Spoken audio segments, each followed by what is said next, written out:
Oke, selanjutnya yaitu Pendidikan Indonesia Raya 3 stanza.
Oke, masuk acara-acara selanjutnya. Sambutan Ketua Panitia Webinar. Kepada Farid Ihwan Al-Haritsyah, disilakan. Baik. Bismillahirrahmanirrahim. Assalamualaikum warahmatullahi wabarakatuh. Waalaikumsalam warahmatullahi wabarakatuh. Al-Mahmud Allahu Jalla Jalalu wal musalla ali Muhammad wa alu al-madu al-bilad ar-rijal. Asyhadu an la ilaha illallah syadana Muhammad Rasulullah amma ba'du. Yang sama-sama kita hormati Rektor Institut Agama Islam Az-Zaitun Indonesia, Pak Imam Prawoto. Yang sama-sama kita hormati pembicara kita Ustadz Sobirin dan Kak Muhammad Kautsar selaku owner dari Dimsum 49. Alhamdulillah pada hari ini, hari Sabtu tanggal 15 Oktober 2022, kita masih diberikan kesempatan sehingga kita bisa sama-sama belajar bagaimana cara membangun bisnis di masa yang bisa dibilang sulit seperti saat ini.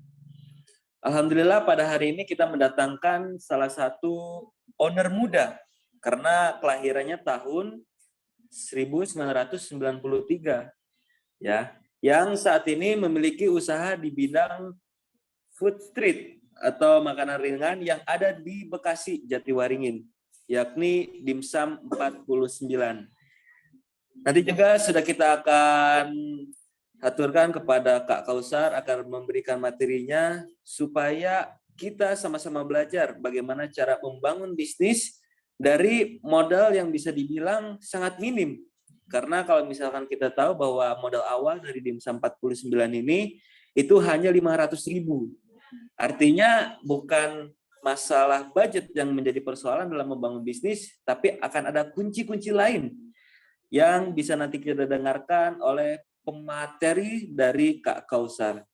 Salam kami juga haturkan, salam hangat, salam persaudaraan dari kami, mahasiswa Institut Agama Islam Az-Zaitun Indonesia, Indramayu, Jawa Barat, kepada seluruh peserta, baik mahasiswa maupun non-mahasiswa yang ada di seluruh Indonesia, baik dari Sumatera, dari Padang, tadi juga ada tuh yang dari Jawa Timur, Jawa Barat, serta seluruh teman-teman sekalian yang mungkin bisa mengikuti webinar pada hari ini, sehingga kita bisa belajar bersama di antar universitas. Kami ucapkan juga terima kasih kepada seluruh peserta yang sabar menanti untuk dimulainya webinar ini. Kami selaku panitia mengucapkan maaf bila kalau ada kesalahan baik dalam teknis maupun pembicaraan maupun dalam penyampaian materi nanti dari para pemateri. Kami ucapkan juga terima kasih sebanyak-banyaknya kepada 325 orang seluruh peserta webinar pada hari ini. Silahkan disimak materinya, silahkan dicerna ilmunya yang nantinya akan bisa diimplementasikan oleh kalian semua. Sehingga pembelajaran ataupun ilmu dari para praktis yang kita sampaikan pada hari ini memberikan dampak positif bagi mahasiswa yang ada di Indonesia ini. Apalagi anak muda saat ini sudah trennya, bagaimana yang muda adalah yang berkarya.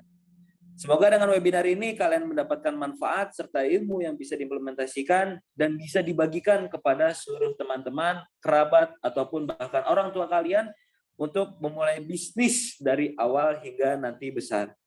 Mungkin sekian saja sambutan yang saya dapat sampaikan, kurang lebihnya mohon maaf. Hadza wallahu a'lam fazna walhamdulillahirabbil alamin. Assalamualaikum warahmatullahi wabarakatuh.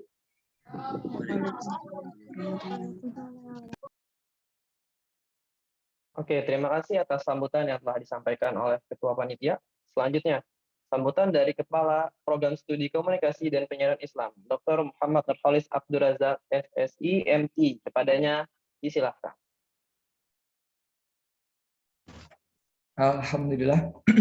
Suara saya bisa didengar dengan baik, Panitia dan juga peserta? Ustaz. Alhamdulillah.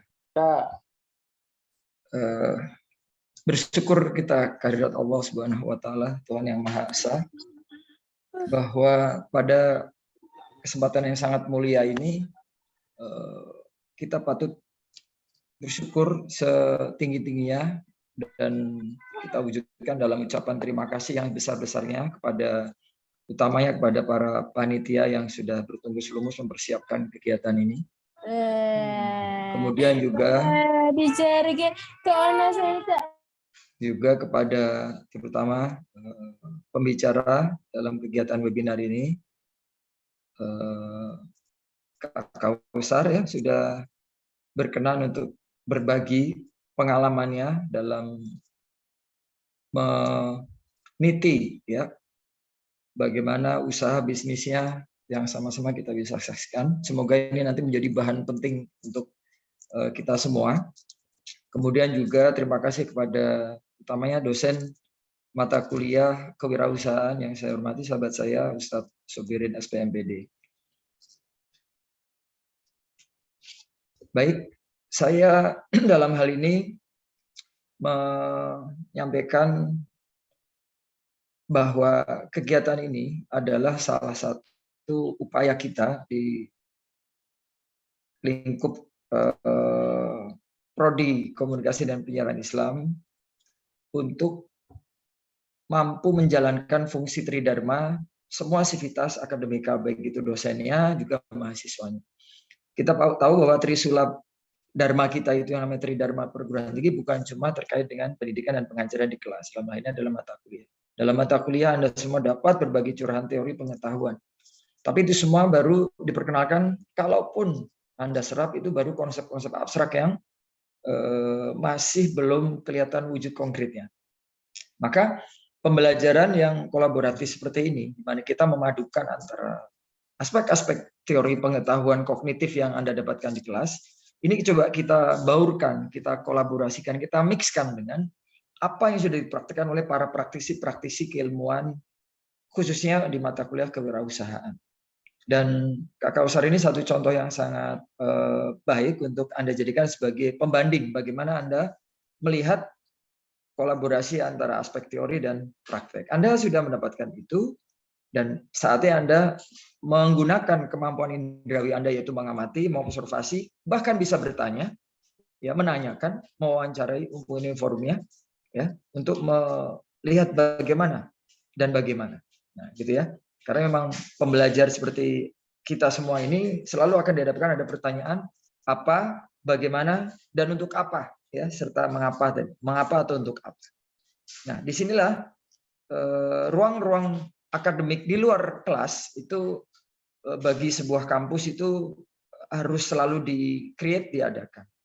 Dan saya melihat ternyata alhamdulillahnya bukan cuma mahasiswa komunikasi penyiaran Islam, panitia ini luar biasa berarti ya, mampu mempenetrasi, memang itulah fungsi dari dunia atau media online ini untuk mempenetrasi informasi ya, menyebarkan informasi, membroadcast. Nah, pantas karena ini penyiaran ya, penyiaran, broadcast, komunikasi, mereka sudah mampu menjalankan fungsinya. Maka terima kasih panitia dan jajarannya mampu mempenetrasi konten ini ya, konten atau media belajar ini yang berbentuk webinar yang diikuti oleh bukan hanya oleh mahasiswa KPI. Dan kami melihat tadi dari berbagai university ya. Ini ada, saya lihat nih dari nama ya, ada di sini tertulis ada Kak Anas, Kak Nur Rohmais. Nah, ini ada Kak Tresia, Beatrice, ada nama-nama yang ada Neng Mesa juga ya. Ini macam-macam banyak nih nama-nama yang berasal dari stakeholder masyarakat umum. Artinya Tridharma perguruan tinggi Anda, para panitia yang dari mahasiswa komunikasi dan penyiaran Islam ini mampu menyentuh yang namanya masyarakat luas. Jadi kita tidak hanya membawa kegiatan-kegiatan Dikjar mata kuliah kewirausahaan di dalam ruang lingkup luar kelas melalui webinar, tapi juga mampu menyentuh pada aspek masyarakat sebagai stakeholder, di mana hasil-hasil entah itu apa yang didapat dari pengalaman para praktisi wirausaha seperti contohnya pembicara utama kita itu bisa sampai kepada masyarakat yang lebih luas. Nah, itu aspek yang kedua. Aspek yang ketiga yang terkait dengan penelitian, saya sangat berharap sebenarnya khususnya kepada mahasiswa di lingkup komunikasi dan penyiaran dan juga mungkin para audiens yang berasal dari masyarakat luas ini, bahwa ternyata bidang kajian kewirausahaan ini sangat relevan untuk dijadikan sebagai objek-objek penelitian yang menarik di dalam skripsi Anda, ya, kewirausahaan. Kenapa? Ini cocok kalau era sekarang kan di era milenial mungkin ada kenal istilah startup gitu ya, bisnis startup. Nah, Anda bisa belajar dari mereka karena memang kita coba ikuti ya perkembangan terkini, bagaimana dunia yang sudah kita baca sama-sama. Indonesia sudah dipastikan ya dalam beberapa aspek mampu menyalip yang namanya negara-negara maju di kondisi tahun depan dan tahun depannya lagi. Kenapa? Karena resesi sudah menjadi hantu dan momok seluruh dunia. Kita sudah tahu berapa puluh negara yang sudah ngantri ke IMF, dan Anda semua ini adalah elemen penting dalam masyarakat bangsa ini. Jika Anda mampu menerapkan pengetahuan tentang teori-teori pengetahuan tentang khususnya mata kuliah kewirausahaan, terus Anda belajar dari bagaimana praktisi ini meniti ya bisnis dan usahanya, saya yakin Anda semua nanti akan mendapatkan banyak manfaat. Ya, sebagai praktisinya, bahkan kalau Anda memang ingin masuk kepada studi lebih lanjut di bidang akademik ya, maka topik-topik kajian tentang kewirausahaan ini menarik sekali sebagai fenomena yang bisa dikaji sebagai bidang ilmu atau bidang kajian ilmu, field of study. Dan ini saudara-saudara di Prodi Komunikasi Penyiaran Islam, kewirausahaan ini memang menjadi salah satu aspek penting di aspek pengetahuan untuk membentuk lulusan KPI ya, itu memiliki kompetensi. Maka kita kenal ada standar kompetensi lulusan. Ya, saya berharap sebagai Kaprodi sangat berharap adik-adik semua melalui Kak Kausar juga melalui dosen mata kuliah ini yang juga menjadi pembicara kedua, Anda mampu menjadikan ini sebagai wahana Anda belajar. Ingat, dalam teori belajar, yang mengaku belajar itu mesti mendapatkan kondisi dari proses belajar itu pada kondisi yang tentu lebih baik. Ya, dari tidak tahu menjadi lebih tahu, dari tidak paham menjadi lebih paham. Dari belum terinspirasi menjadi terinspirasi. Nah, itu baru belajar namanya. Ya, berapa banyak waktu berlalu begitu saja di depan mata kita, di sekitar kita banyak sekali inspirasi pembelajaran yang membuat kita, kalau kita ya kita sadar, kita bangun, ya kita buang selimut kita, kemul kita bangkit, bangun, dan kita bergerak, maka jangan sampai kita melewatkan hal-hal seperti halnya kegiatan webinar. Kita berharap pada Allah semata, Anda semua diberikan kemudahan dalam menyerap materi yang ada, kemudian dengan kefahaman Anda mampu menata langkah-langkah ke depan untuk menjadi bagian dari upaya kita meniti masa-masa gelap 2023 dan seterusnya, karena memang itu prediksinya seperti itu. Dan saya berharap Anda menjadi bagian penting dalam perjalanan bangsa ini dengan kemampuan wirausahanya, ya mampu menjadi bagian penting, menjadi penyelamat dari bangsa ini. Betapa banyak bangsa maju, Anda sudah lihat. Belgia udah gelap, dia nggak mau tuh ya. Contohnya yang listriknya Belgia saja sudah harus dijual ke negara lain, ke Spanyol. Sementara bangsanya sendiri yang cuma 11 juta itu harus mengalami mati lampu karena listriknya harus dijual supaya kondisi yang menghadapi resesi. Produktivitas menurun, inflasi meningkat, daya beli rendah dan sebagainya. Ayo kita bangkit ya. Jadikan ini sebagai media belajar Anda semua, melihat bagaimana aspek pengetahuan teori dan prakteknya. Sudah hadir di sini kan dua aspek di sini, yaitu dosen sebagai pemberi materi di kelas, dan juga yang satu lagi adalah Kak Kausar yang dari sisi aspek practically. Jadi kita akan lihat itu. Nah, ketika Anda membandingkan dua itu, itulah namanya analisis atau pembahasan. Jadi kemampuan Anda di sini dalam meneliti pun juga sedang dilatih, membandingkan antara bagaimana teori, bagaimana prakteknya.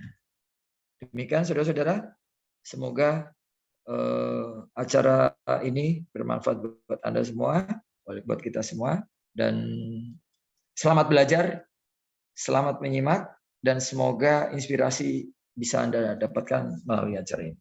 Kafaitu hadza wallahu yarana wa yafaduna walhamdulillahirabbil alamin. Dan kami nyatakan acara ini silakan untuk dilanjutkan dan dilaksanakan sebaik-baiknya kepada panitia. Baik, terima kasih. Saya undur diri karena ada kegiatan di kampus untuk kegiatan rapat akreditasi Prodi HTN di pekan depan. Saya pamit juga sekalian ya pada panitia dan seluruh hadirin, dan selamat melaksanakan kegiatan ini. Terima kasih. Oke, terima kasih atas sambutan yang telah disampaikan oleh Kepala Program Studi Komunikasi dan Penyiaran Islam. Selamat datang kepada Bapak M. Kausar yang telah hadir selaku owner dari Jimsum 49. Selanjutnya, webinar nasional yang akan dipandu oleh moderator kita, yaitu Saudara Wahyudin Eko Prasetyo, mahasiswa Program Studi Komunikasi dan Penyiaran Islam. Kepadanya, disilakan. Terima kasih kepada MC telah mempersilahkan saya memandu acara webinar hari ini. Assalamualaikum warahmatullahi wabarakatuh. Halo teman-teman semua. Selamat siang. Perkenalkan kembali saya Wahyudin Eko Prasetyo yang akan memandu jalannya acara webinar pada siang hari ini. Webinar kita pada hari ini bertemakan siap menjadi entrepreneur muda yang berkreatif dan inovatif untuk kemajuan negeri. Sebelum itu, izinkan saya yang membacakan CV dari pemateri pertama kita, yakni Pak Sobirin SP MPD, pria kelahiran Sumedang, 8 November 1972, dengan pendidikan S1 Agribisnis Fakultas Pertanian Universitas Winaya Mukti Sumedang, dan pendidikan S2 Pendidikan Kependudukan Lingkungan Hidup Pasca Sarjana Unsil Tasikmalaya. Saat ini beliau menjadi dosen pengampun mata kuliah kewirausahaan Institut Agama Islam Al-Zaitun Indonesia. Kapoldi Manajemen Dakwah Fakultas Dakwah. Dengan itu, kepadanya dipersilahkan Pak Sobirin untuk memaparkan materinya pada hari ini. Oke, ya. Suara saya terdengar? Terdengar?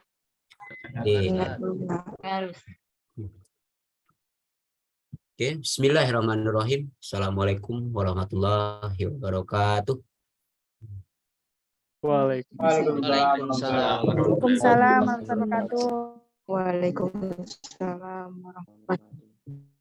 Al-Mahmud Allahu Jalla Jalaluh wa musalla alaihi Muhammadun wa aluh wal madulahu al-bilad wa rijaluh. Asyhadu an la ilaha illallah wa asyhadu anna Muhammadar Rasulullah. Ya. Yang amat terhormat Syekh Al-Zaitun, yang berhormat Rektor IAI Al-Aziz ya Abi Imam Prawoto, ya, dan juga yang saya hormati Ibu Warek bidang akademik, ya Ibu Fitri Rahmiati Sundaria MBA, dan juga Warek bidang administrasi, ya Bi Prangin-Rangin, ya Dr. Bi Prangin-Rangin, SANMKes, dan juga Dekan Fakultas Dakwah, ya yaitu Ahmad Asraf Fitri SHI MSy, ya begitu juga sahabat saya, ya yaitu Dr. ya Muhammad Nurholis Abdul Rajak SSI MT, ya gitu juga pemateri yang hadir, pemateri utama gitu ya, pemateri utama yaitu Muhammad Kausar, ya SM, ya kalau nggak salah, ya kalau pemahaman saya sarjana manajemen, ya gitu, ya SM gitu, ya itu pemateri utama gitu, ya saya hanya untuk melengkapi saja gitu kan, gitu ya, sebagai pelengkap saja gitu kan, ya jadi dan juga yang saya hormati juga pada sahabat, apakah ada yang hadir dari dosen PTKIS, ya terus juga dari sahabat saya karena saya menyebarkan juga gitu kan undangan ini ke sahabat saya juga yang seangkatan saya di Paperta Unwim, ya Fakultas Pertanian Universitas Winaya Mukti gitu ya, Sumedang gitu ya, angkatan 93, apakah ada yang hadir gitu kan, gitu ya, ada ya. Oke ya, untuk penghantar saya juga ya tentu yang hanya menghantarkan untuk pemateri utama tentunya gitu kan, gitu ya, sebagai saya sebagai materi pelengkap gitu ya, karena di sini banyak yang dari milenial gitu kan yang hadir di sini gitu kan, para mahasiswa yang ingin membuka gitu kan gimana usaha yang baru gitu ya, gitu. Jadi saya juga materi nggak akan banyak, tapi saya hanya satu slide aja nanti yang saya akan tampilkan gitu ya.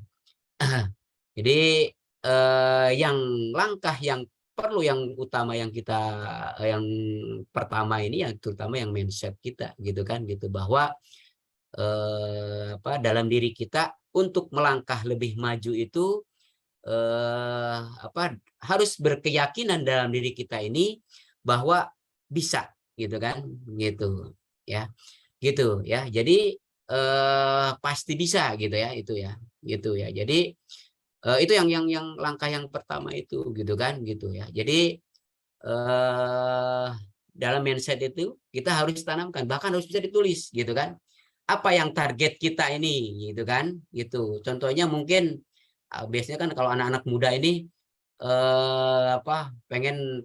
pengennya yang dia di mana itu yang kekayaan saja gitu kan gitu contohnya mungkin kendaraan Pajero Sport gitu kan gitu atau Fortuner udah tulis aja di kamar itu gitu kan gitu jadi tahun sekian memiliki mobil Pajero Sport gitu kan gitu atau Fortuner gitu kan bahkan ya mungkin lebih ini lagi gitu lebih tinggi lagi gitu kan gitu ya itu menjadi doa nantinya bagi diri kita gitu kan bahwa untuk memperjuangkan gitu jadi ingat nantinya apabila kita saat kendor gitu kan saat kita posisi sedang di bawah itu langsung gitu kan tergugah lagi bahwa kita punya cita-cita yang ditulis tadi itu gitu kan itu ya jadi dalam keyakinan dalam diri kita harus gitu kan gitu ya harus pasti bisa gitu kan gitu pasti itu bisa gitu ya itu untuk membangkitkan semangat kita gitu kan jadi kalau dalam diri kita aja tidak yakin gitu kan tidak yakin dengan apa yang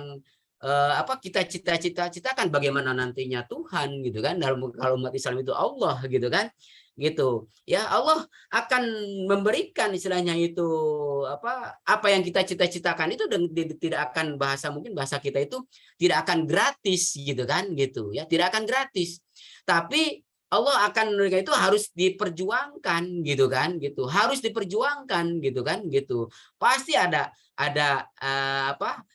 ujiannya di babnya kayak gitu kan itu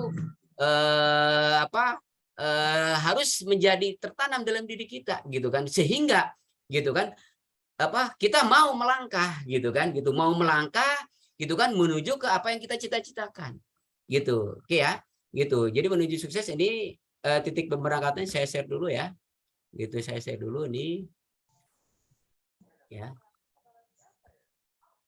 nah ya ini biasanya emang titik berangkat kita itu dari masalah gitu kan dari keterpurukan gitu kan gitu ya ini yang saya sampaikan ini pendapat dari Jim Rohn istilah itu kan gitu ya jadi jangan berharap segala sesuatu itu menjadi lebih mudah gitu kan gitu ya tetapi kita berharaplah agar menjadi lebih baik gitu ya gitu jadi yang di hadapan kita itu jangan harapnya itu yang mudah saja gitu kan gitu jadi yang bukan hanya yang mudah saja gitu ya gitu justru kita bisa bisa maju gitu kan kita bisa sukses itu karena sudah bisa menyelesaikan yang ada di hadapan kita gitu kan bukan hanya yang mudah gitu kan kita sekolah saja dari MI gitu kan sampai mungkin dari SD gitu kan itu sesuai dengan takarannya gitu kan jadi ya diuji pasti yang mudah dulu lah gitu kan gitu ya yang mudah dulu diuji itu gitu kan gitu yang mudah gitu kan terus tingkatkan lagi yang agak sulit gitu kan gitu ya bukan berarti nanti semakin tinggi itu akan semakin mudah gitu kan itu yang akan kita hadapi itu mungkin akan lebih sulit nantinya itu gitu kan gitu ya gitu jadi semakin tinggi pasti permasalahan yang di hadapan kita itu akan semakin rumit gitu kan gitu tapi gimana kita gitu kan berharap akan menjadi lebih baik gitu kan gitu jadi jangan sampai kita berharapnya pengennya soal kalau ujian itu yang mudah terus gitu kan kalau yang mudah mah kita nggak berpikir gitu kan sambil merem aja bisa menyelesaikan gitu kan gitu sambil merem aja kita bisa menyelesaikan gitu kan gitu ya tetapi gitu kan apabila kita dengan persoalan yang sulit dari yang tadi bertahap tadi itu bisa menyelesaikan dengan dengan sempurna gitu kan, kita dengan sehingga nanti kita akan menuju ke arah yang lebih baik tentunya gitu kan gitu ya. Terus yang selanjutnya sini jangan berharap gitu kan masalah yang ada Anda hadapi itu berkurang gitu kan gitu. Tetapi berharaplah Anda memiliki keterampilan yang lebih gitu kan gitu. Jadi kita bisa cerdas, kita bisa pinter gitu kan karena kita bisa menghadapi masalah gitu ya. Itu. Jadi jangan sampai apalagi lari dari masalah gitu kan. Justru masalah itu harus kita hadapi gitu kan gitu. Sehingga gitu kan apabila kita bisa menyelesaikan permasalahan yang kita hadapi gitu kan itu nanti akan meningkat grade kita itu gitu kan gitu ya. Tapi nanti bukan berarti masalah itu selesai, akan muncul lagi masalah yang baru istilahnya itu kan gitu. Masalah yang mungkin lebih jelimet lagi, lebih rumit lagi gitu kan gitu. Nah, maka kita bukan berarti harus berkurang masalah. Justru kita berharapnya itu kita gitu kan berdoa kepada Tuhan gitu atau kepada Allah itu gimana kita diberi keterampilan yang lebih untuk menyelesaikan masalah yang akan kita hadapi gitu kan gitu. Mengapa?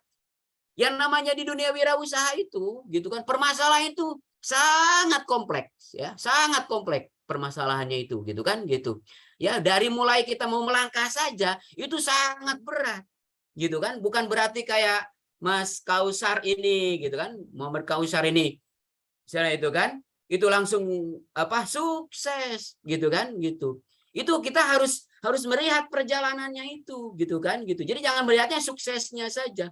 Tapi gimana dia perjalanan dari titik nol gitu kan. Terus dia bisa apakah mendapatkan kerugian atau juga mungkin barangnya tidak laku gitu kan gitu ya. Itu yang harus kita pahami gitu kan.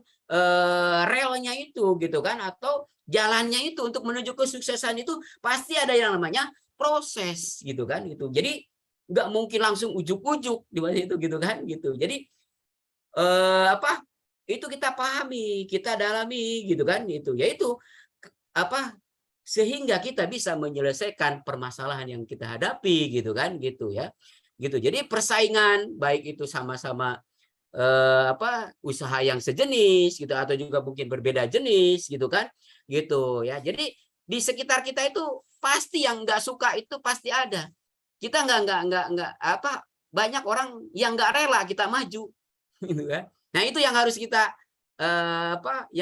kita siapkan gitu kan sehingga apabila ada orang seperti itu ya udah kita biarkan saja gitu kan.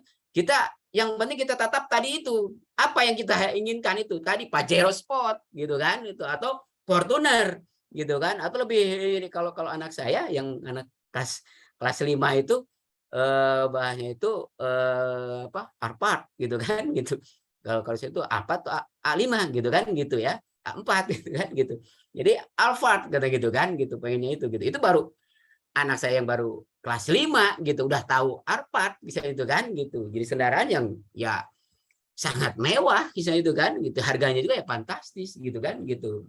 Gitu ya. Tapi ya tidak istilahnya tidak ada yang istilah tidak mungkin gitu kan gitu. Kalau kita mau bergerak di dunia wirausaha itu sangat mungkin gitu. Sangat mungkin gitu kan gitu. Ya namanya wirausaha tuh berbeda apabila kita mau berkarir di karyawan gitu ya atau di saya pengen jadi pekerja gitu kan karena udah takarannya sudah ada gitu kan gitu ya takarannya sudah ada gitu. Tapi apabila kita mau bergerak atau kita mau berkecimpung di bidang wirausaha gitu kan pengusaha muda itu sekarang ini sangat banyak ya bertebaran gitu kan mau itu bidang-bidang yang sekarang digeluti oleh Muhammad Kausar gitu kan gitu ataupun juga di bidang ini kawasan ini bidang makanan gitu kan terus juga mau di bidang properti gitu kan gitu ya mau di bidang jasa gitu kan silakan gitu kan.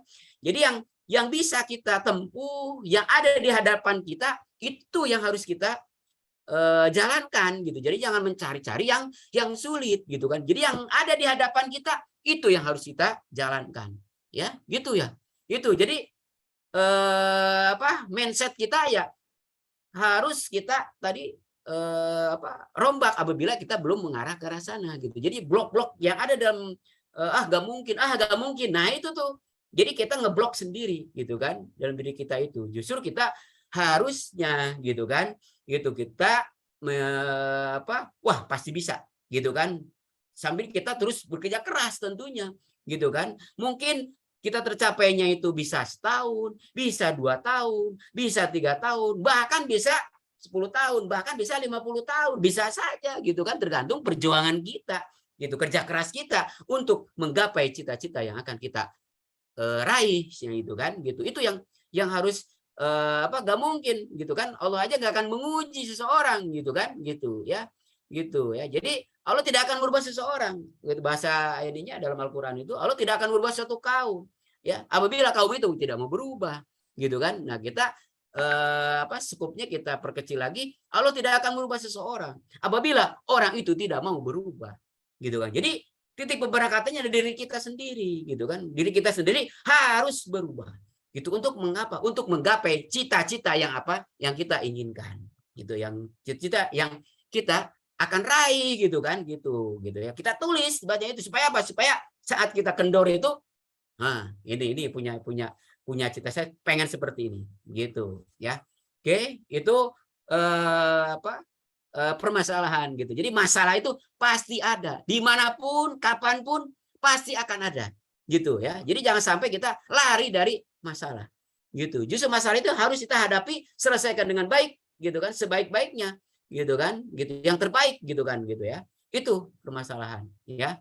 Terus yang ketiga gitu ya, jangan berharap tidak ada tantangan gitu kan gitu ya. Berharap apa?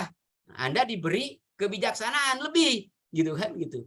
Jadi tantangan itu pasti ada gitu kan gitu. Jadi tantangan itu pasti ada gitu ya, dimanapun gitu kan. Itu rintangan itu pasti akan gitu kan gitu ya, pasti akan ada gitu ya. Makanya ya perlu yang namanya kita berpikir gitu kan, dan terus berpikir sehingga kita semakin cerdas, kita semakin pinter gitu kan gitu untuk menghadapi berbagai tantangan gitu kan yang ada di hadapan kita gitu kan. Harus kita bisa gitu kan, harus bisa menyelesaikan gitu kan tantangan yang ada di hadapan kita. Jadi jangan sampai kita gitu lari dari di tantangan kita. Itu yang bisa dikatakan pecundang apabila kita ada tantangan ini malah mundur gitu ya. Gitu. Jadi ya lanjut ya gitu. Jadi tantangan itu pasti akan ada di hadapan kita, itu pasti itu ya gitu, pasti itu tantangan itu ya gitu. Jadi harus kita selesaikan gitu tantangan itu gitu kan. Tantangan rintangan itu harus kita menjadi kita lebih bijaksana gitu kan. Jadi jangan sampai ada permasalahan gitu kan, atau ada tantangan di hadapan kita itu kita langsung lemas gitu kan. Justru gitu kan apabila kita sudah berusaha gitu kan, kita baru nantinya berdoa kepada Allah gitu kan gitu. Makanya perlu yang namanya inovasi gitu kan, perlu yang namanya berpikir kita lebih jauh lagi gitu kan gitu ya. Jadi apabila kita mau istilahnya itu berbisnis misalnya itu kan, dalam suatu produk itu kan gimana nih gitu kan, supaya jenis produk ini yang orang itu penasaran gitu kan, orang ini penasaran mengapa gitu kan, yang ini yang yang akan nanti disampaikan oleh Mas Muhammad Kausar ini ya kan bahasanya emang aneh bagi apalagi orang Sunda gitu kan, bagi daerah gitu kan, dimsum gitu kan gitu. Padahal itu saudara kandungnya bakso tahu gitu kan gitu. Mengapa? Ya kalau kita bahasanya bakso tahu gitu kan, itu nggak akan seheboh gitu kan, atau nggak akan orang akan menarik gitu kan gitu ya. Tetapi karena namanya dimsum, wah apa tuh dimsum, sehingga orang jadi penasaran. Yang awalnya gitu kan, yang awalnya tidak mau beli menjadi beli gitu kan gitu ya. Jadi nama itu juga bisa mempengaruhi terhadap konsumen atau calon konsumen gitu kan gitu, yang awalnya tidak mau membeli, tidak berniat untuk membeli menjadi membeli. Mengapa? Oh, aneh namanya, gitu kan? Gitu. Penasaran, gitu kan? Gitu. Kalau bakso tahu belum tentu, bakso tahu udah biasa, gitu kan? Itu, ya, gitu. Jadi itu 3 hal yang menuju sukses, gitu kan? Kita titik pemberangkatannya tentunya ya kita dari tadi sesuatu yang jangan berharap kita yang mudah saja gitu kan gitu ya, terus juga masalah dan juga tantangan ya.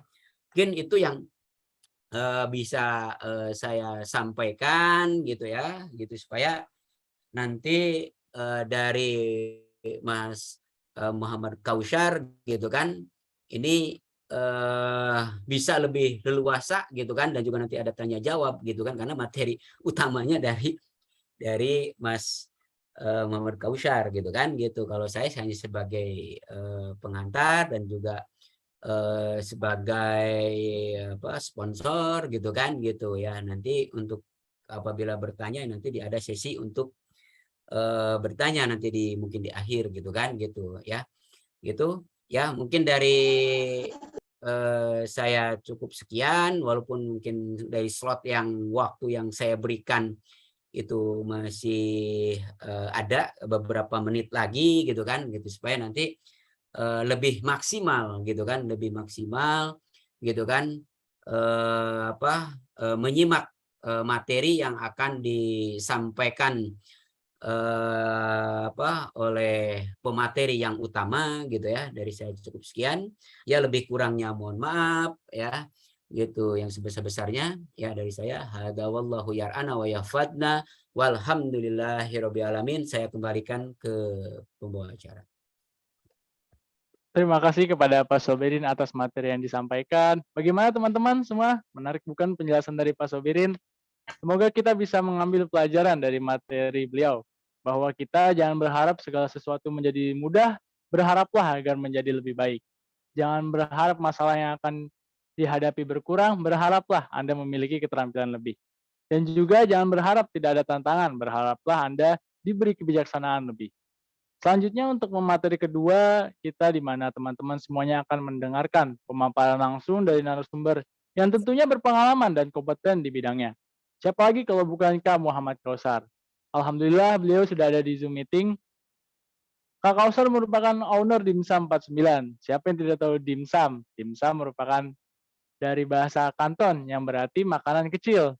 Biasanya dimsum dimakan sebagai sarapan atau makan siang. Namun karena makanan ini populer di dunia dari Hong Kong, jadi sekarang bisa dinikmati setiap waktu.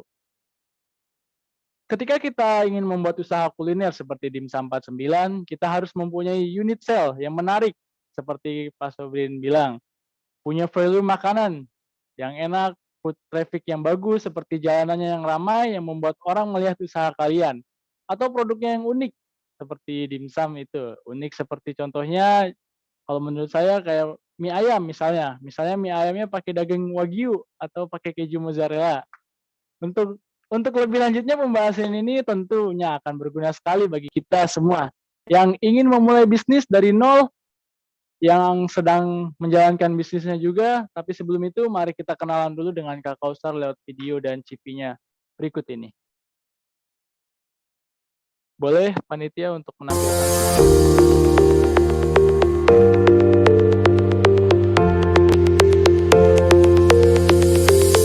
UMKM hebat.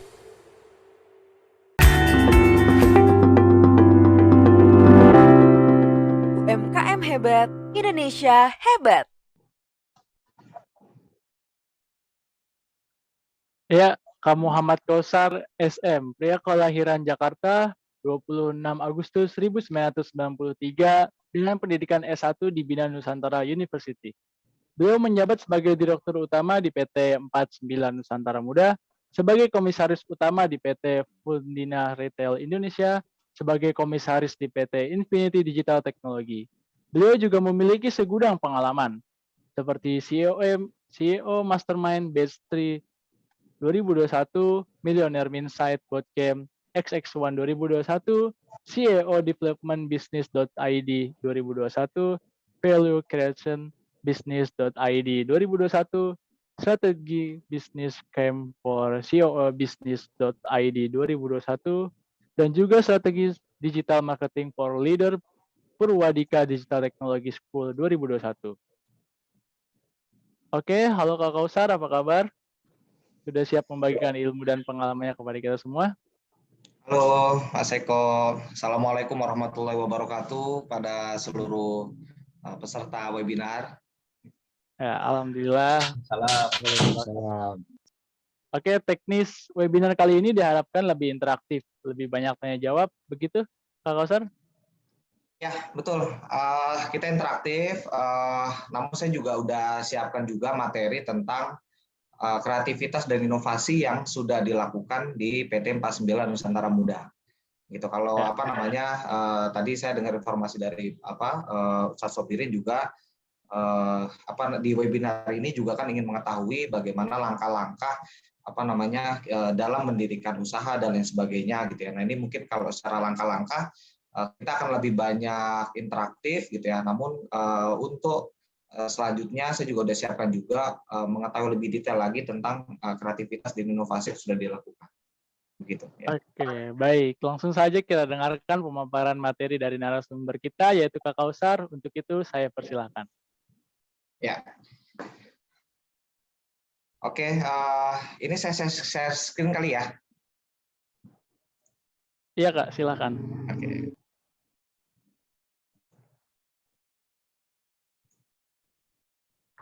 Sudah terlihat? Ya, sudah.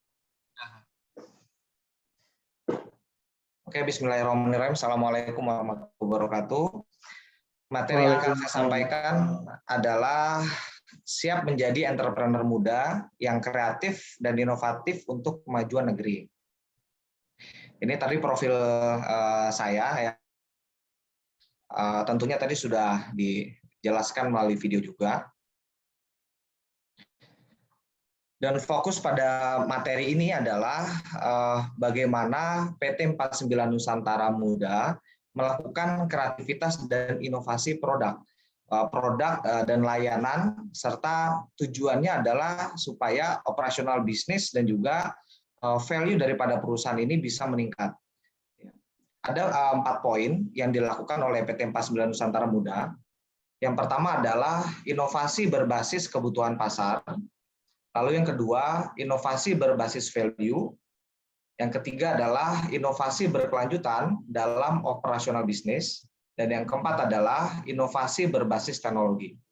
4 poin ini merupakan 4 poin kunci daripada inovasi yang dilakukan PT 49 Nusantara Muda, sehingga bisa eksis dari bermodalkan 500.000 sampai hari ini sudah memiliki sekitar 300 karyawan dan penyebaran produk yang tersebar di Pulau Jawa dan juga Pulau Sumatera.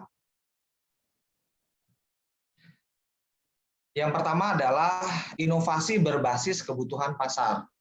Nah, di sini kata kuncinya adalah kebutuhan pasar. Jadi kreativitas dan inovasi yang dilakukan PT 49 selalu merujuk kepada pasar. Jadi apa yang dilakukan oleh PT 49, kita tidak serta-merta melakukan inovasi apa yang bisa dibuat oleh pabrik. Tetapi kita melihat kepada apa yang dibutuhkan oleh pelanggan. Maka di sini kuncinya sangat jelas sekali bahwasanya dalam setiap aktivitas inovasi ataupun kreativitas, maka kita harus pendekatannya kepada kebutuhan pasarnya. Lalu yang kedua adalah fokus pada niche market.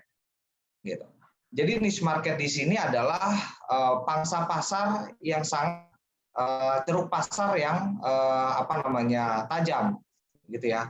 Contoh misalnya kalau hari ini kita bisa melihat produk frozen food ya, kita bisa melihat produk frozen food ada Belfood, ada Fiesta gitu ya. Mereka sudah eksis dengan produk-produknya seperti nugget, seperti bakso ikan gitu ya.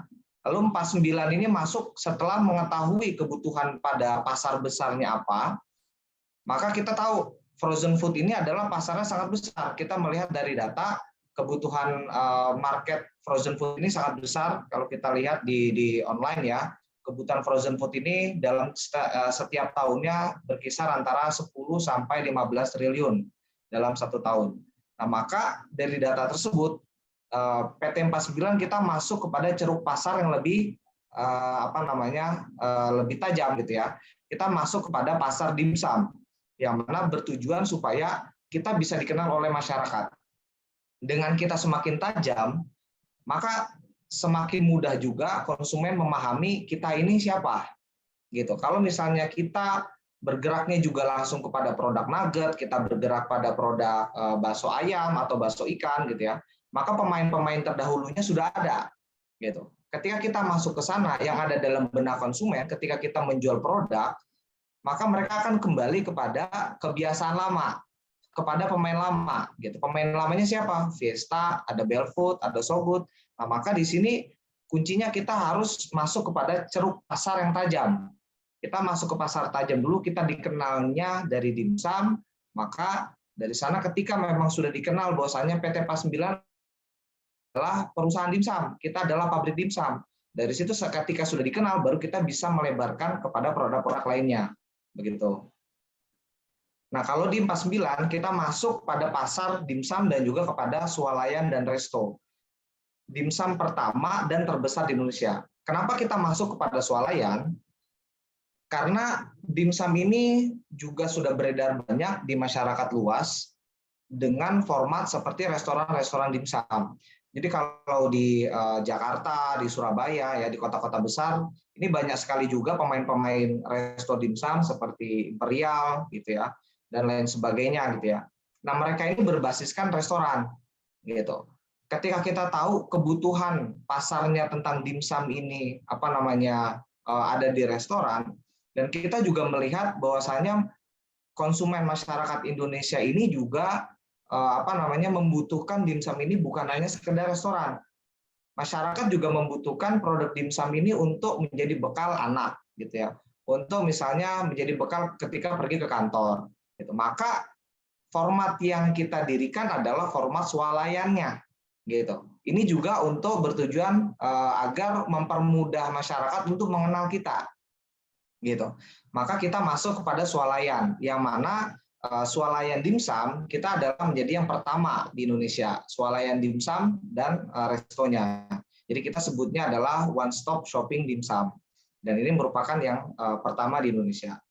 Tadi sudah diinformasikan juga formatnya seperti apa. Di sebelah kirinya ada restorannya dan di sebelah kanannya ada supermarket dan juga online-nya. Nah, di sini kita harus masuk niche market. Kenapa? Ini ada kuncinya adalah menangkap 1000 ikan di ember lebih mudah daripada menangkap 1000 ikan di danau.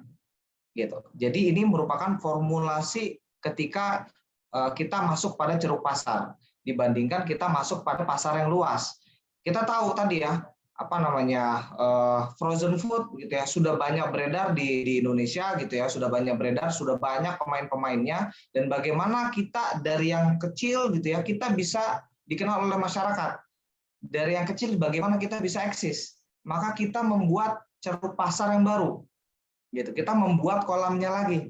Gitu, daripada kita mau nangkap ikan di danau yang sudah banyak pemainnya, dan yang belum tentu juga di danau tersebut adalah target pasar kita. Maka kita lebih baik membuat ember tersendiri dengan pasar tersendiri, kita tinggal mancing, gitu ya. Jadi dari situ ini merupakan kunci yang dilakukan oleh Dimsum 49 sehingga alhamdulillah bisa eksis sampai hari ini. Fokus pada niche market dan juga bergerak pada concentric circle, gitu. Kita juga selain daripada masuk kepada ceruk pasar yang tajam, kita juga berada hanya pada di titik-titik kunci di mana mereka ada. Gitu. Ketika kita sudah tahu target market kita adalah ibu-ibu, target market kita adalah keluarga. Di mana target market itu berada, gitu. Mereka biasanya berada misalnya di daerah perumahan, gitu ya. Lalu mereka biasanya berada di area tempat olahraga keramaian, gitu ya. Maka kita buka hanya di titik kunci. dibanding kita buka store ataupun buka jualan di titik-titik misalnya yang di daerah anak muda misalnya gitu ya. Karena kita sudah tahu siapa target market kita, maka kita fokuskan kepada target market tersebut. Di mana mereka berada, itu kita kejar ke sana gitu. Jadi ini bertujuan supaya apa yang dilakukan oleh perusahaan menjadi efektif dan efisien, karena tentunya secara permodalan kita juga terbatas ya, dalam artian ketika permodalan yang ada juga efektif dan efisien, maka hasilnya jauh lebih besar dibandingkan kita gerasa-gerusu ya, asal tembak buka di sini, buka di sana gitu tanpa suatu dasar, maka keberhasilannya juga akan lebih rendah dibandingkan ketika kita sudah mempelajari siapa target market kita, niche marketnya ada di mana gitu, maka kita masuk ke sana dan ini akan lebih mempertajam sehingga bisa lebih efektif dan efisien.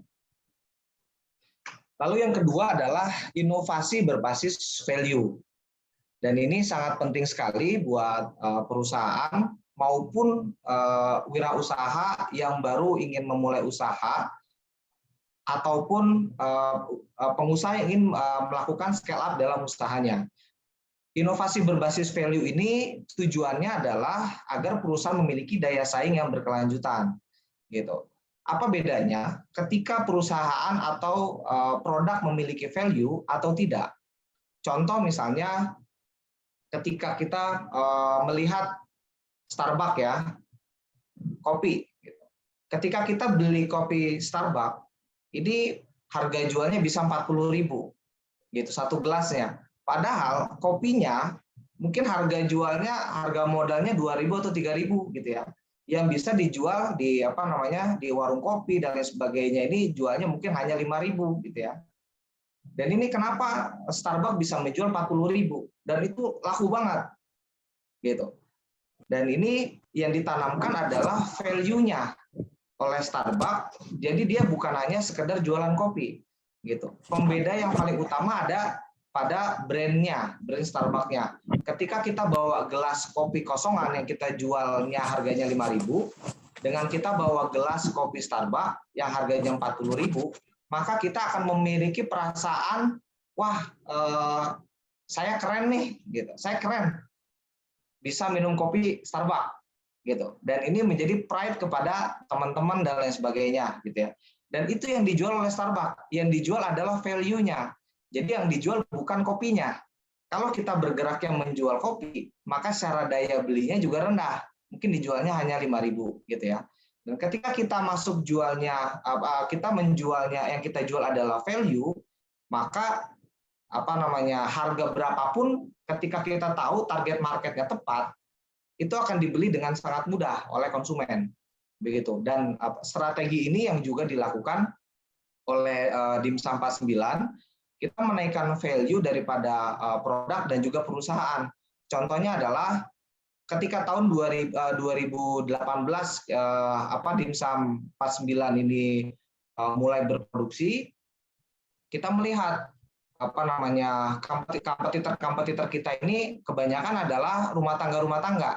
Gitu, banyak sekali perusahaan usaha sejenis yang mana ini masih skalanya rumah tangga. 2019 ketika 49 juga masih konteksnya adalah perusahaan rumah tangga, kita memberanikan diri untuk membangun suatu perusahaan terbuka, sebuah PT gitu ya. Kita masuk ke perusahaan terbuka. Padahal saat itu secara fundamental kita juga masih belajar gitu. Produksi masih di rumah yang 200 meter gitu ya. Dan karyawan juga belum terlalu banyak gitu. Aktivitas produksi juga masih asal-asalan gitu ya. Kita memberanikan diri membentuk PT. Karena apa? Kita ingin menaikkan value-nya daripada perusahaan. Gitu. Ketika value itu naik, maka secara kepercayaan konsumen juga akan naik. Gitu. Nah, makanya ketika kita membuat PT, kita jualnya atas nama PT nih. Gitu. Ketika kita jual atas nama PT, disandingkan dengan kompetitor kita yang jualannya atas nama rumah tangga, maka secara value kita lebih tinggi, gitu. Secara kepercayaan mereka, kepercayaan konsumen itu lebih tinggi. Gitu. Maka ya sampai hari ini, alhamdulillah, ya kita konsisten dengan PT, walaupun tentunya dengan segala tantangannya dan dengan segala resikonya gitu ya. Tapi ya kita meyakini gitu ya, ketika kita memperbesar wadah value-nya, maka secara konsumen itu akan lebih percaya dan konsumen juga akan lebih lebih trust dan juga lebih menginginkan bahwasanya produknya itu kita gitu. Kita sering banget dihadapkan reseller kita, agen-agen kita ini ditawari dimsum dari yang lain dan lain sebagainya gitu ya. Tapi kepercayaan itu sudah nancap kepada benak konsumen gitu. Secara value-nya sudah menancap kepada benak konsumen bahwasanya produk yang berkualitas ini adalah PT 49 gitu. Maka kita bisa sustain di tahapan tersebut gitu.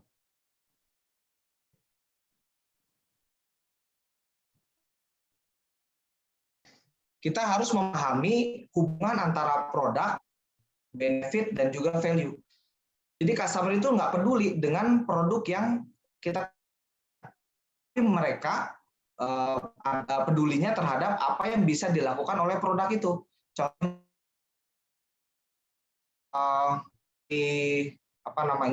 minyak sehat ya, kita beli minyak goreng yang sehat gitu.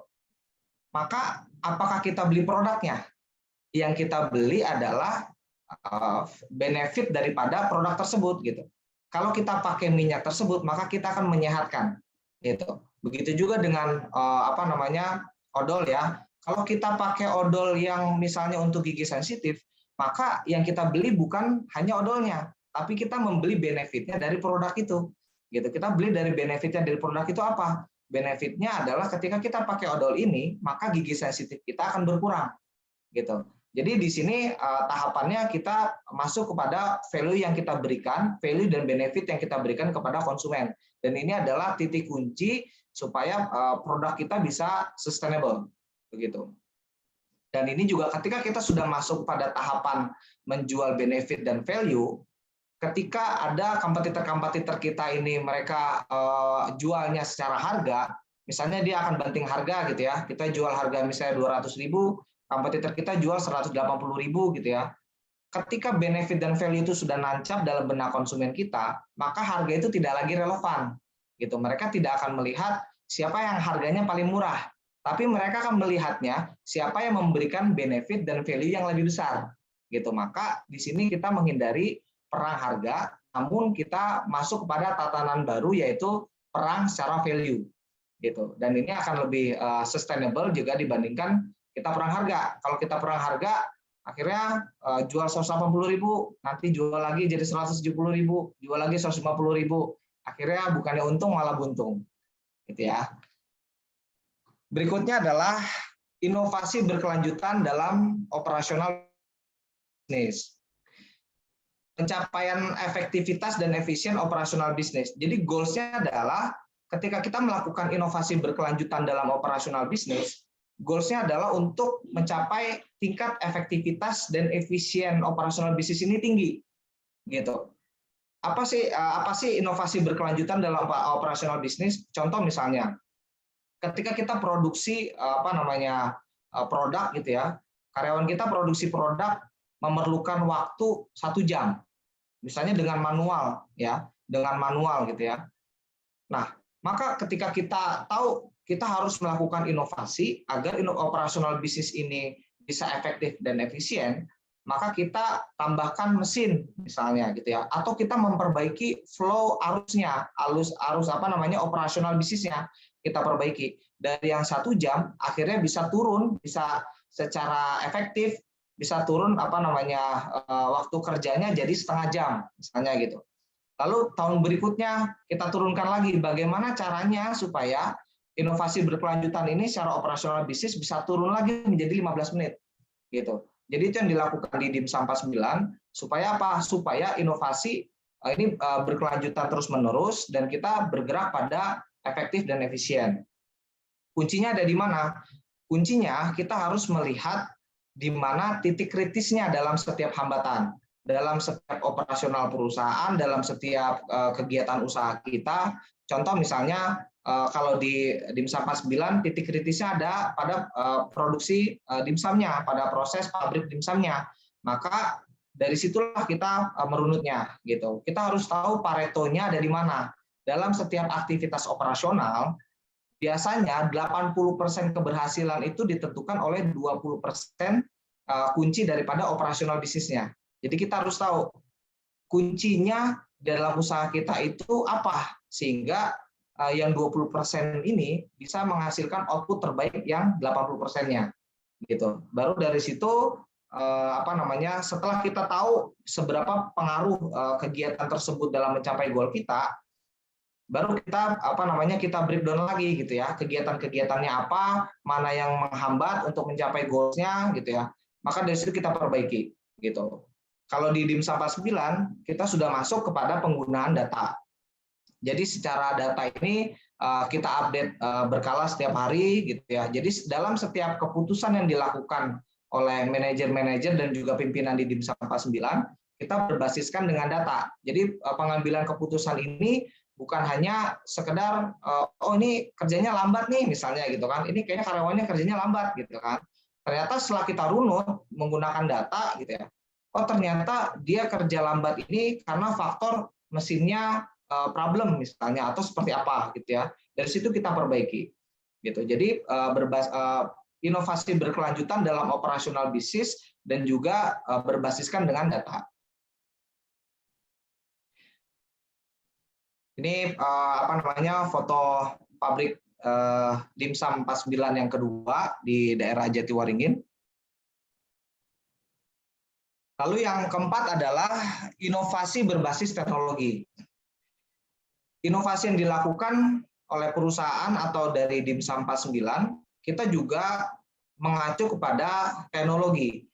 Jadi zaman sekarang ketika kita melihat adanya pertumbuhan digital, pertumbuhan teknologi, maka kita pun juga harus menapaki tangga untuk meningkatkan teknologi kita. Kenapa? Karena daya saing juga erat kaitannya dengan teknologi. Contoh misalnya, ketika kita bisa mengimplementasikan teknologi dalam usaha kita, maka secara daya saing juga kita akan meningkat. Contoh misalnya, ketika kita sudah menggunakan mesin yang tadinya produksi produk ini misalnya 3 jam, lalu kita pangkas jadi 1 jam, dan juga karyawan yang harusnya output secara manual itu harusnya 30 orang dalam satu shift-nya, lalu kita kita pangkas menjadi 10 orang dalam setiap kegiatannya, kita udah efisien secara waktu dan efektif secara hasilnya. Gitu, dari yang 3 jam menjadi 1 jam, dari yang 30 orang menjadi 10 orang. Maka efeknya kepada apa? Efeknya kepada harga pokok produksi kita. Ketika efeknya adalah kepada harga pokok produksi kita, maka marginnya akan lebih tinggi. Nah, margin lebih tinggi, maka kita punya daya saing yang lebih baik kepada kompetitor-kompetitor kita. Contohnya apa? Kita bisa memberikan gaji yang lebih tinggi dibanding kompetitor kita, salah satunya. Lalu yang kedua adalah kita bisa mengimplementasikan secara perpajakan, lalu secara dinasan tenaga kerjanya, kita bisa sesuai dengan apa yang diharapkan oleh pemerintah. Gitu. Jadi inovasi berbasis teknologi ini sangat penting sekali untuk kita melaksanakan usaha gitu ya. Walaupun tidak serta-merta kita langsung inovasi ini langsung kita lakukan gitu ya. Tentunya dalam setiap inovasi teknologi ini kita juga melakukan bertahap. Contoh misalnya pada saat 2018 saya mulai usaha gitu ya. Dari mulai inovasi yang terkecilnya adalah teknologi ini dari yang mulai misalnya produksi menggunakan kompor dari rumah gitu ya. Pakai kompor dari rumah. Lalu kita kumpulkan uang lagi gitu, kita mulai masuk kepada kompor yang secara industri gitu. Lalu memangkas secara cost produknya gitu ya. Dari yang tadi misalnya kalau pakai kompor rumah ini bisa masaknya misalnya dalam sekali masak 200 pieces, tapi kalau misalnya pakai yang kompor secara industri ini kita bisa langsung masuk 1000 pieces, maka ini secara waktunya kita lebih efisien. Gitu, dan juga yang mengerjakannya juga lebih efektif gitu. Jadi inovasi ini inovasi teknologi ini tidak serta merta kita harus perusahaan yang sudah besar, nggak juga. Justru ketika semakin kita mulai dari kecil pun kita akan semakin lincah dengan menggunakan teknologi. gitu. Tentunya di sini memerlukan disiplin-disiplin diri daripada pengusahanya juga gitu. Contoh misalnya disiplin keuangan gitu ya. Daripada kita misalnya kita bisa dapat keuntungan gitu ya. Daripada kita spend keuntungannya untuk misalnya foya-foya dulu misalnya gitu kan. Tapi kita investasikan lagi kepada usaha kita gitu ya. Kita beli mesin lagi gitu ya. Apakah kita beli sistem lagi atau bagaimana gitu ya. Jadi kita kayak bola salju ya. Bola salju dia berputar, makin turun lagi dia makin besar. Jadi itu yang dilakukan di Sampas 9. Bahwasanya inovasi yang tadi saya sebutkan ini tidak serta-merta berdasarkan perusahaan yang besar. Ini bisa dilakukan secara berkelanjutan dari mulai usaha kecil gitu ya sampai ke usaha besar pun sangat memerlukan inovasi-inovasi yang tadi saya sebutkan gitu. Lalu kita juga menerapkan sistem ERP. Apa sih ERP ini? Sistem ERP ini adalah integrasi daripada divisi-divisi terkait gitu. Jadi data-data yang dihasilkan oleh masing-masing divisi ini sudah bisa kita lihat secara real time, secara dalam hitungan detik maupun hitungan detik ya, itu kita bisa lihat secara real time. Contoh misalnya stok di gudang berapa gitu ya, lalu secara laporan keuangan ini juga langsung secara real time bisa kita lihat dan lain sebagainya gitu ya. Ini inovasi ini sangat diperlukan agar kita dalam mengambil keputusan ini bisa lebih efektif dan efisien. Ini untuk perusahaan yang secara scale up. Lalu bagaimana kalau misalnya kita baru memulai usaha? Bagaimana kita kalau baru usaha yang baru memulai gitu ya? Penerapannya secara teknologi sistem ini bisa dilakukan dengan contoh misalnya kita menggunakan kayak kalau sekarang ada Zahir gitu ya, atau ada Mokapos gitu ya. Jadi sudah secara integrasi kita bisa mendapatkan laporan keuangan secara real time juga gitu ya. Terus kita bisa mengambil keputusan dengan cepat juga. Misalnya ketika kita menerapkan sistem tersebut, maka kita bisa tahu nih, oh untungnya kita hari ini berapa gitu. Kalau kita nggak punya dasar data, biasanya kita akan gerasa guru sudah mengambil keputusan gitu. Contoh misalnya kita melihat uang yang ada dalam rekening kita, wah misalnya ada 10 juta nih gitu ya. Akhirnya ya udah kita beli motor misalnya gitu. Padahal uang yang 10 juta itu ada uang supplier yang belum terbayar, misalnya begitu. Atau ada pembayaran customer yang barangnya belum kita kirim gitu. Jadi dengan adanya implementasi sistem sekecil mungkin gitu ya, kita bisa mengambil keputusan ini dengan lebih ringkas begitu. Dan ini inovasi teknologi yang dilakukan oleh Dimsum 49 dari yang awalnya 2018 ini nyetak dimsum manual, bisa dilihat di sebelah kiri atas ya, manual di lantai dan lain sebagainya gitu ya. Nah sekarang kita di 2022 ini sudah masuk pada mesin, dari mulai mesin packaging saus, ini yang di bawah yang besar ini adalah mesin pembuatan pau gitu, pembuatan pau, lalu ada lagi mesin pembuatan dimsumnya dan lain sebagainya. Jadi itu merupakan inovasi-inovasi yang dilakukan oleh Dimsum 49. Sekian materi yang saya sampaikan. Wabillahi taufiq wal hidayah. Assalamualaikum warahmatullahi wabarakatuh. Waalaikumsalam warahmatullahi wabarakatuh. Oke, terima kasih kepada Kak Kausar. Apakah ada yang ingin bertanya? Saya mau bertanya, Kak. Maaf, yang di ini dulu ya, Kak, yang di chat. Oh, siap. Oke, silakan, Kak, dilanjut.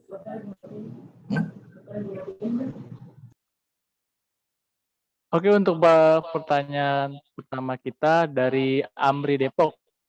Ingin bertanya, apa sajakah kesulitan UMKM konvensional untuk bertransformasi ke digital? Dan apa sajakah yang harus dipersiapkan UMKM agar mampu go digital, dan beberapa modal yang harus dipersiapkan? Pertanyaan kedua, bagaimanakah meningkatkan customer di platform e-commerce kita dan bagaimana menyiapkan loyal customer? Yang ketiga, bagaimana mengubah mindset customer yang belum mau menggunakan digital payment dan masih memilih pembayaran secara konvensional atau cash atau COD. Oke, kepada Kak Kausar. Mas Eko, saya jawab satu-satu ya, mungkin nanti bisa diulang pertanyaannya yang satu-satu ya. Oh iya. Tadi apa yang pertama, apa yang harus dipersiapkan supaya UKM ini bisa go digital ya, kalau nggak salah ya. Go digital. Jadi untuk go digital, yang pertama kita harus memahami terlebih dahulu produk kita ini apa namanya fitnya di pasar digital yang mana, gitu. Jadi kita bisa riset juga di online, kita bisa lihat, contoh misalnya kalau kita punya produk baju misalnya gitu ya, kita bisa searching gitu ya. Ini fitnya itu di digital yang mana, di channel distribusi digital yang mana. Contoh misalnya apakah jualnya harus ke Instagram, atau jualnya harus ke Tokopedia, atau jualnya misalnya harus lewat Facebook, atau semuanya harus kita garap, gitu. Kalau kita bicara efektif dan efisien, maka kita harus tahu dulu mana channel distribusi yang betul-betul bisa efektif untuk kita. Melihatnya dari kompetitor-kompetitor kita. Kita melihat contoh misalnya di marketplace, ada nggak orang yang jualan baju? Atau di Facebook, ada nggak orang yang jualan baju? Kita lihat lagi di Instagram, ada nggak orang yang jualan baju? Gitu. Dari situ kita runut. Oh, di marketplace ada yang jualan baju. Seberapa besar penjualannya itu di marketplace, di Tokopedia gitu ya, banyak atau tidak? Oh, ternyata sedikit misalnya gitu. Lalu misalnya kita lihat lagi di Facebook gitu ya, oh ternyata di penjualan baju di Facebook itu tinggi gitu ya. Lalu satu lagi di Instagram, ternyata orang yang jualan di Instagram itu yang jualan baju itu penjualannya sedikit.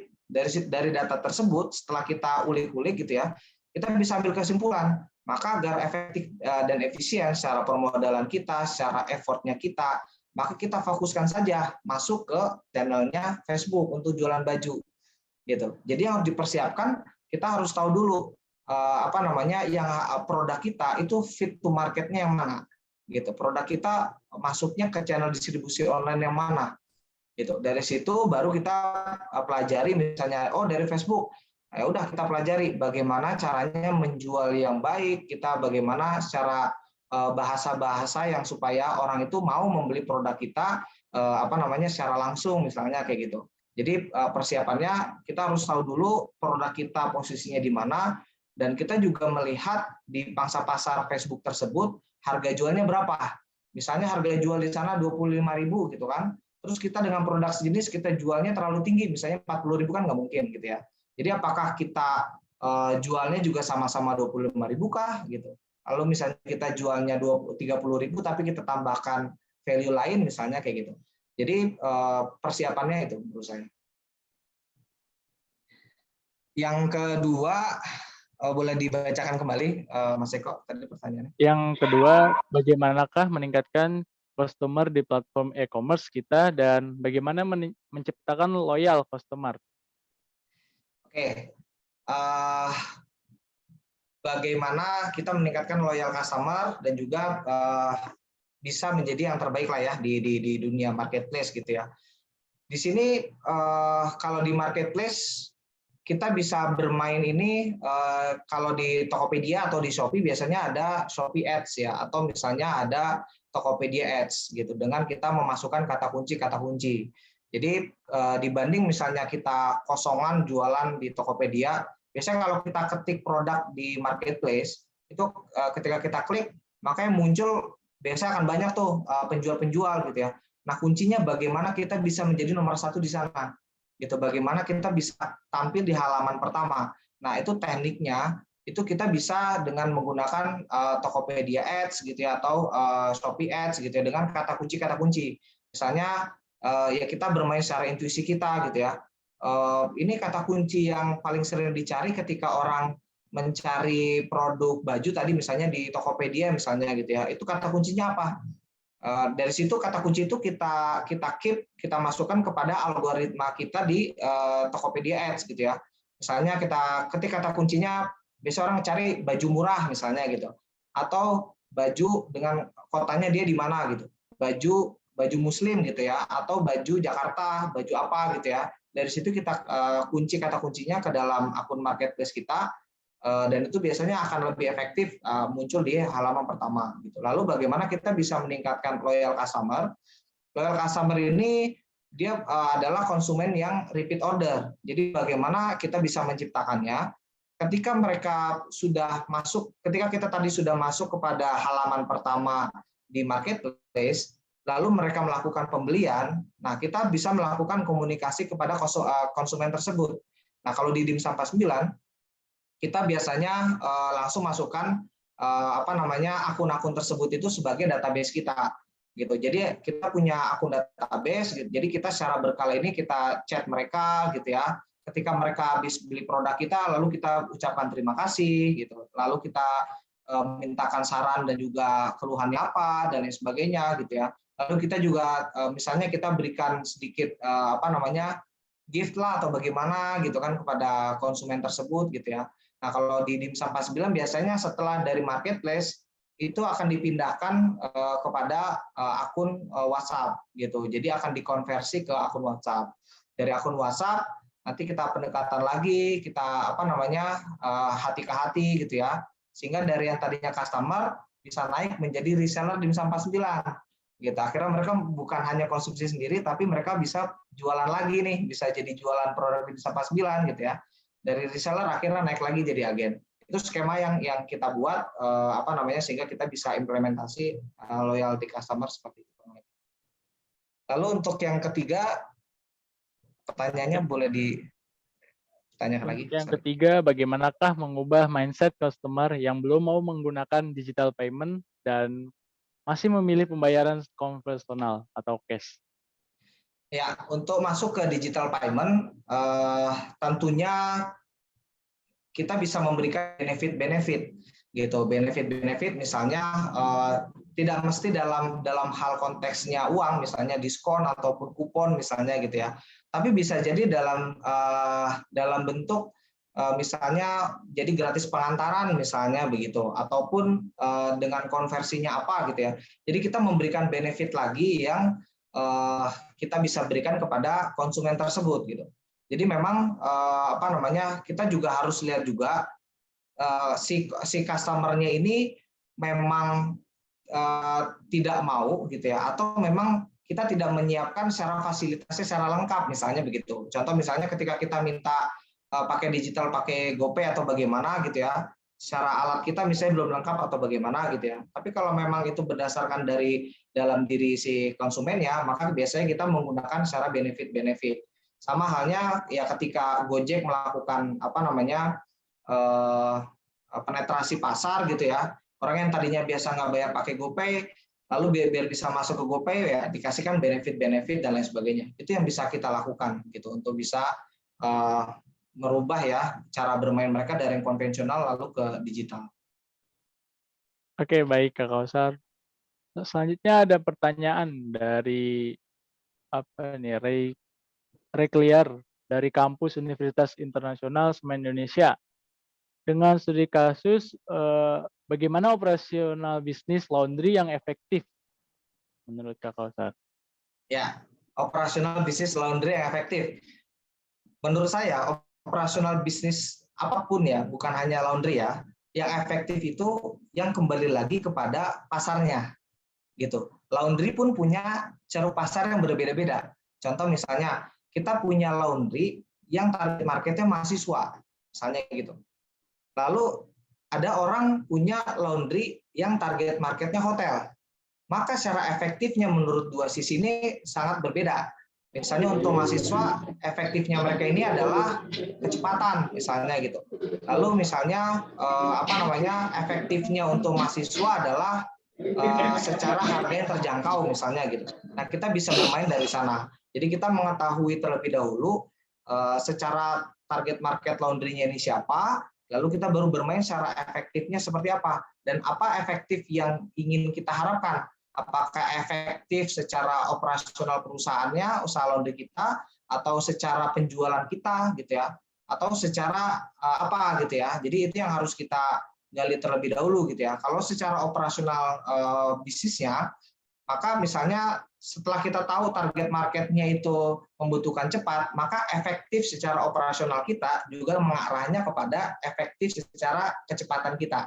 Gitu. Jadi apa yang efektifnya untuk yang kita buat ini merupakan harapan konsumen, bukan efektif berdasarkan harapan si pengusahanya. Gitu. Maka itu akan lebih efektif ketika kita masuk kepada ceruk pasar tersebut. Kurang lebih begitu. Oke, selanjutnya untuk ini nih ada yang kayaknya ada yang mau jadi reseller. Ada yang nanya, Adit Ferdianto, bagaimana jika ingin menjadi agen atau reseller Dimsum 49? Daftarnya kemana, Kak? Oh ya, untuk daftarnya nanti bisa hubungi marketing ya, atas nama Mbak Mariam. Ini saya chat nomornya kali ya di ini ya, di chat ya. Ya, baik.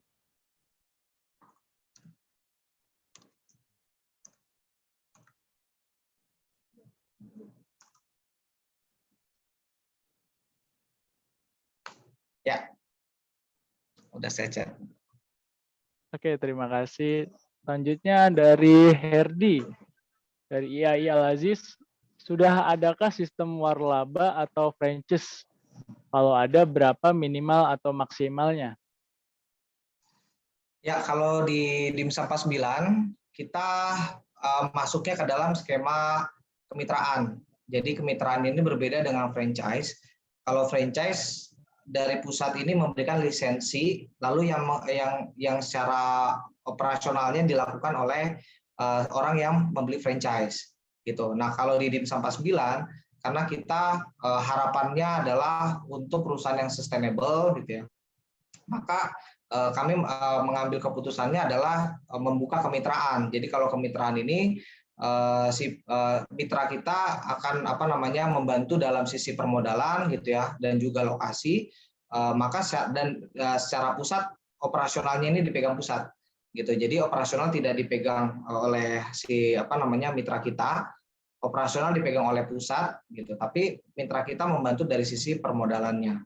Itu yang dilakukan gitu. Jadi ini pendekatannya kita seperti halnya McD dan juga KFC, kurang lebih. Oke, terima kasih. Jadi kalau ada yang mau ingin daftar, bisa ke nomor yang dikirim ke Kausar.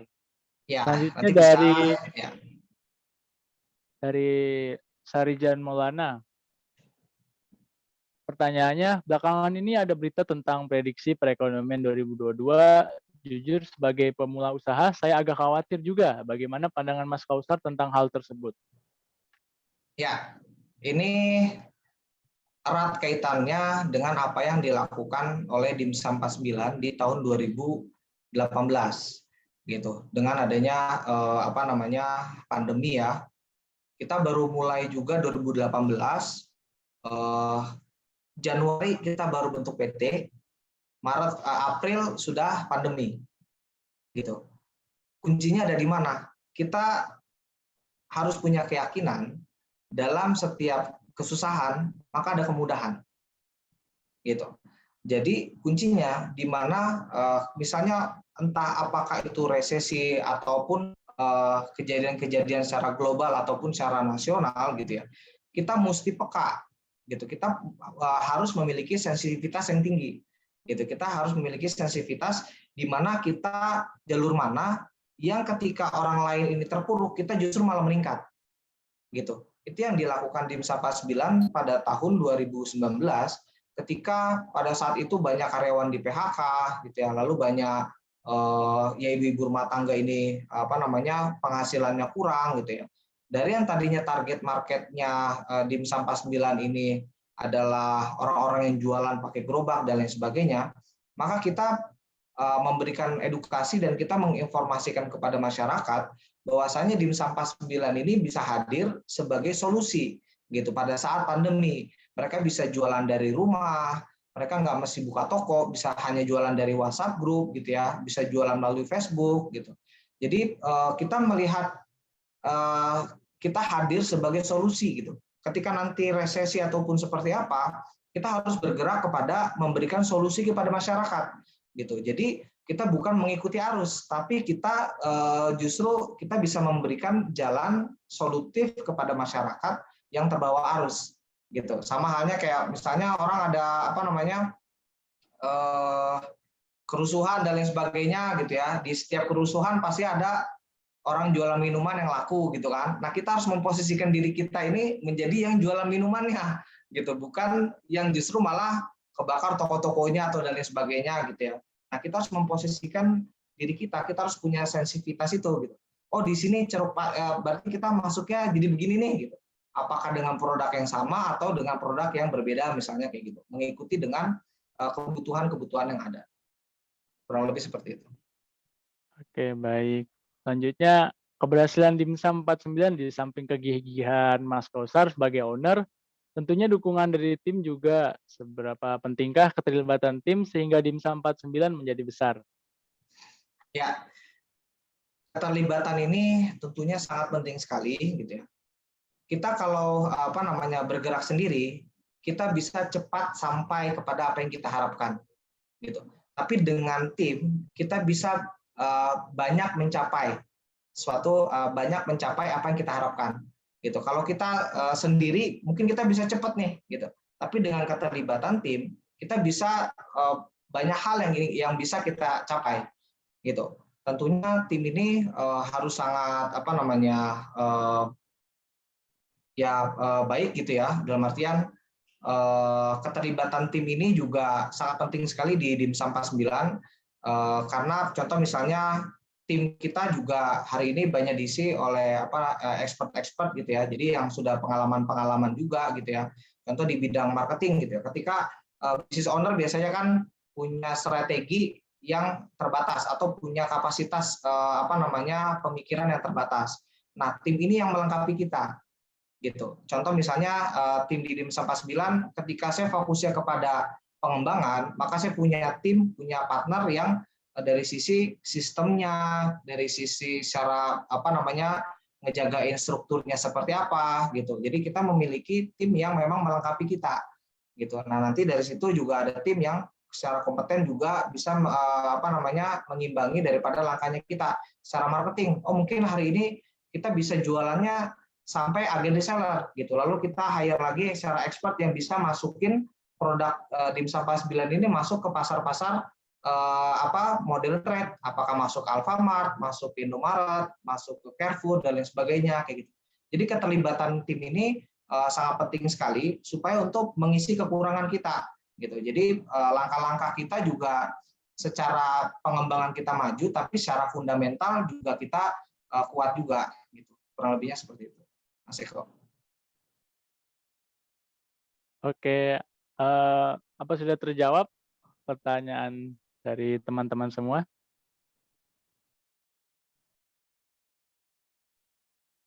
Ada satu lagi nih, Kak. Oke. Jikalau omset sedang menurun, langkah apa saja yang dilakukan owner dan karyawan dalam perusahaan tersebut? Ya, yang pertama ketika omset sedang turun, kita mesti melihat secara makro dan juga mikro, gitu. Secara makro dalam artian secara nasional ini sedang ada apa, gitu. Tapi hal tersebut bukan kita jadikan sebagai alasan, gitu ya. Tapi kita hanya melihat kita melihat posisi kita hari ini seperti apa secara nasional, gitu ya. Lalu secara mikronya kita melihat lagi, gitu ya. Kenapa daya beli itu turun, gitu ya? Kita tanya lagi kepada konsumen yang biasanya beli produk kita, gitu. Ibu kenapa biasanya ibu order 1 minggu ini 2 kali, kok sekarang ordernya cuma 1 kali, misalnya, gitu ya. Dari situ kita banyak bertanya sama pelanggan-pelanggan kita, customer kita, gitu ya. Dari situ kita tariklah jawaban yang terbanyak. Nah, dari situ kita bisa mengambil kesimpulan, misalnya, oh karena kualitas produknya sekarang berubah nih, gitu kan. Dari situ kita berarti kuncinya kita memperbaiki kualitas produk, gitu. Lalu jadi kita runut dulu akar permasalahannya ada di mana, penurunan daya beli itu atau misalnya apa, gitu kan. Atau misalnya ketika jawabannya adalah misalnya ibu-ibu ini yang biasanya beli, ternyata mereka lagi fokus untuk persiapan anaknya untuk sekolah misalnya kayak gitu, yang harusnya mereka jualan tapi jadi nggak jualan gitu ya. Nah dari sini kita bisa runut, oh berarti kita bisa launching secara strategi penjualannya ini bukan ke ibu-ibu lagi nih misalnya, tapi ke orang-orang pekerja yang mana tidak berdampak pada saat orang-orang yang tadinya ibu-ibu ini ngurusin anaknya gitu ya, tapi kita punya fondasi lain secara penjualan ke orang-orang pekerja misalnya kayak gitu. Jadi kita runut dulu akar permasalahannya dari mana. Dan kuncinya karena yang beli ini ada pelanggan kita atau customer kita, maka kita tanya lagi ke customer kita gitu. Mereka kenapa turun pembeliannya gitu ya. Jadi kita banyak interaksi kepada customer kita. Itu yang harus kita lakukan, Mas Eko.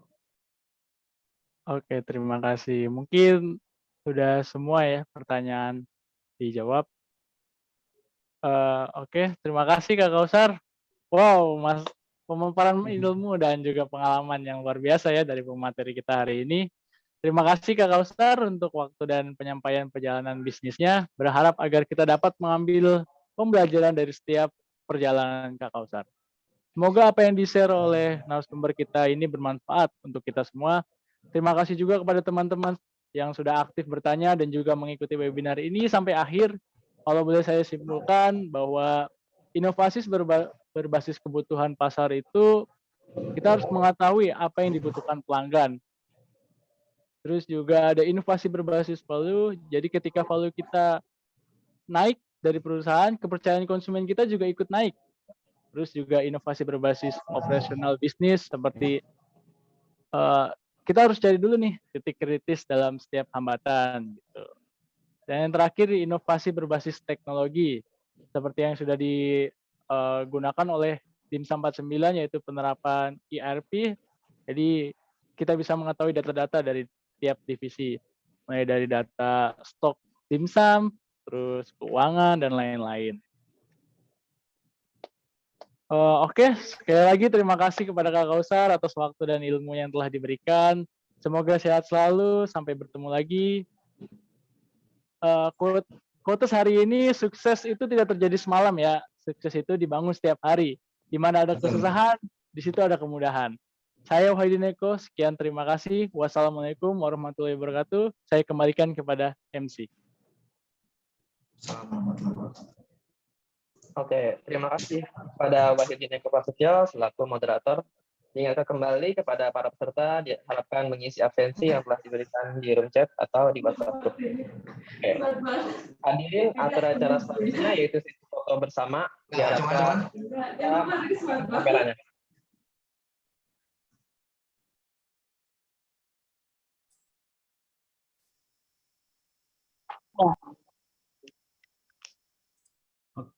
Oke, semuanya diharapkan nyalain kameranya semua.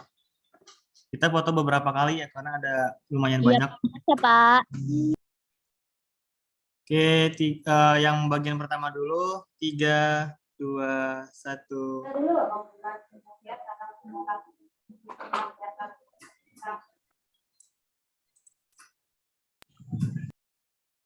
Oke, selanjutnya. Lagi. 3, 2, 1.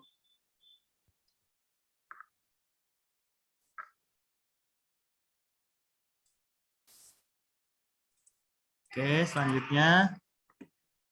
Siap. 3, 2, 1.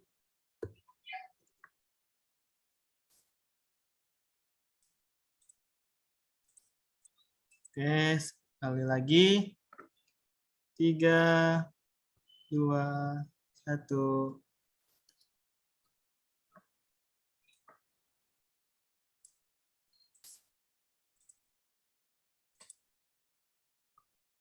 Oke, sudah.